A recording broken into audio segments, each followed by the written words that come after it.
भाभी माँ, बचपन से यही सुना है कि माँ से ही मायका होता है।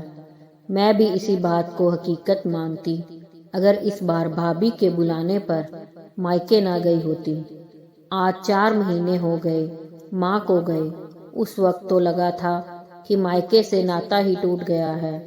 अपने ख्यालों में खोई पीहू ट्रेन से अपने घर वापस जा रही थी।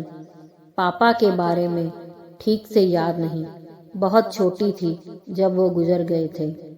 फिर तो माँ ही पीहू और उसके भैया की पूरी दुनिया थी। बहुत मुश्किलों के बावजूद भी माँ ने किसी चीज की कमी नहीं होने दी। भाई ने भी अपने फर्ज निभाया। पहले अपने से काफी छोटी बहन की शादी की, फिर खुद शादी की।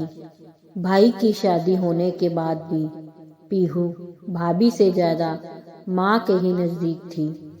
अपने दुख सुख माँ के अलावा किसी को नहीं बताती थी। मायके में उसकी दुनिया माँ तक ही सीमित थी। जब से माँ नहीं रही तब से मायके जाने की कोई जरूरत ही नहीं पड़ी। लेकिन इस बार गर्मियों की छुट्टियों में पारुल भाभी और बच्चों के आमंत्रण को नकार ना सकी। बुझे मन से मायके की ओर रवाना हुई। घर पहुंची तो भैया भाभी और बच्चों ने दिल खोलकर स्वागत किया। लेकिन फिर भी कहीं दिल का एक कोना खाली ही था। खाने में भाभी ने सारी चीजें पसंद की बनाई थी। रात को भाभी से आग्रह किया कि मेरा बिस्तर माँ के कमरे में ही लगाए।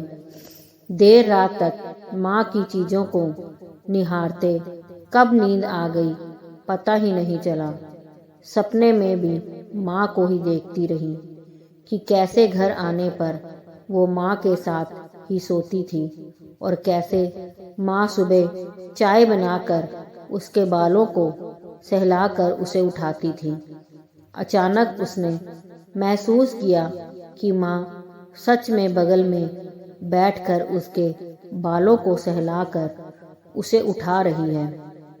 वही स्पर्श, वही खुशबू, वही आंचल की नरमी। बंद आंखों से ही उसकी अश्रुधारा बहने लगी। वो उस पल को जी भर कर जी लेना चाहती थी कि अचानक उसे याद आया कि माँ तो अब इस दुनिया में नहीं है। उसने झट से अपनी आंखें खोली तो देखा कि सिरहाने भाभी बैठकर उसके बालों को सहला रही है। वह चौंक कर उठ गई। भाभी आप, कोई काम था क्या? पीहू ने पूछा। पारुल ने कहा कि नहीं दीदी, बस आपके लिए चाय लाई थी। आप नहाकर तैयार हो जाइए, मैं नाश्ता लगाती हूँ। जी भाभी, पीहू ने जवाब दिया। चाय पीते हुए पीहू ने ध्यान दिया कि जब से आई हूँ भाभी ने बिल्कुल माँ की तरह से ध्यान रखा है। मेरी पसंद का खाना, मेरी पसंद का बाथरूम में शैम्पू और साबुन, यहाँ तक कि सुबह उठाने का तरीका भी वही माँ जैसा कोमल स्पर्श, वही माँ जैसी खुशबू, वही माँ जैसा एहसास। शायद भाभी के प्यार को पहले समझ ही नहीं पाई। इसका मतलब मेरा मायका आज भी वैसा ही है जैसा माँ के होने पर था। अपनी ही सोच पर पीहू रोमांचित हो उठी।